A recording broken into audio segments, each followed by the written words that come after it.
Hi,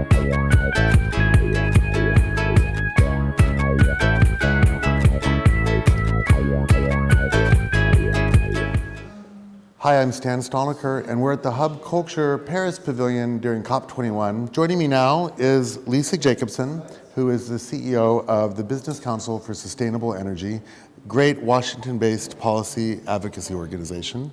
I think you have about 50 members? Yes, we do, in the energy efficiency, renewable energy, and natural gas sectors. Okay, so what are you guys up to? Are you working on policy changes in the U.S. market? We are very much focused on policies that can expand the investment climate and the deployment of the broad portfolio of clean energy technologies we represent. So what's the uptake on these new technologies in the U.S. right now? Are you seeing good momentum? Yeah, I mean, it's amazing. We're involved with a project with an organization called Bloomberg New Energy Finance. They're one of the Bloomberg companies. We've been tracking for the last 4 years the progress with efficiency, renewables, and natural gas in the United States. I mean, it's amazing the transformation that's occurred. I mean, just in the last 5 or 6 years, we've gone from, let's say, about 8% in renewables to about 13%. So that's a big increase. Yeah, and the natural gas story is huge, and when you bring that in with energy efficiency, I mean, we're in an energy transformation, and efficiency, renewables, and natural gas, they're the growth sectors of the energy economy now, and that's going to continue.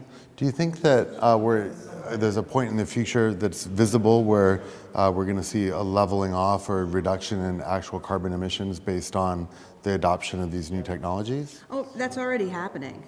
When we looked a couple years ago to see where we were with President Obama's goal to reduce greenhouse gas emissions significantly, we were already halfway there in just 3 or 4 years. And that's because we're using more renewable energy, we're using more clean natural gas, and coal generation continues to come down. We're below 50% right now with coal generation in the United States, and that's a significant change in a very short amount of time. So a lot of people talk about the cost of these new green technologies versus the old dirty technologies. Is the cost better, lower, higher? Is it moving? It depends on the technology. I mean, there's some technologies that everyone's talking about, like energy storage, which are still quite expensive.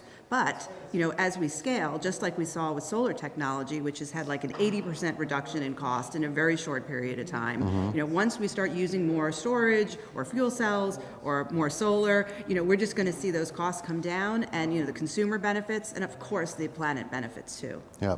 Are there 1 or 2 technologies that you're most excited about that you think could have the greatest impact relative to?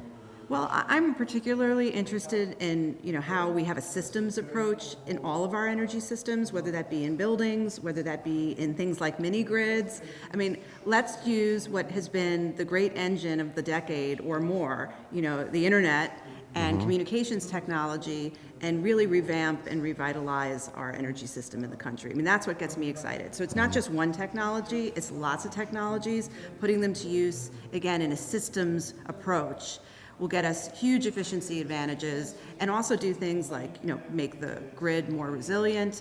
It'll help consumers better understand and manage their energy use. And again, I think it's going to save a ton of money. Right. So how, kind of last question here, how is the U.S. compared to other places in the world on this adoption? Is the U.S. ahead or behind?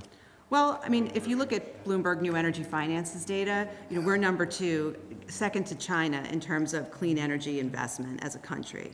I think that's going to rise. I think China, of course, is going to continue to make very, very significant investments. But, I mean, I want the number 1 spot, don't you? I think the world probably would like to see that.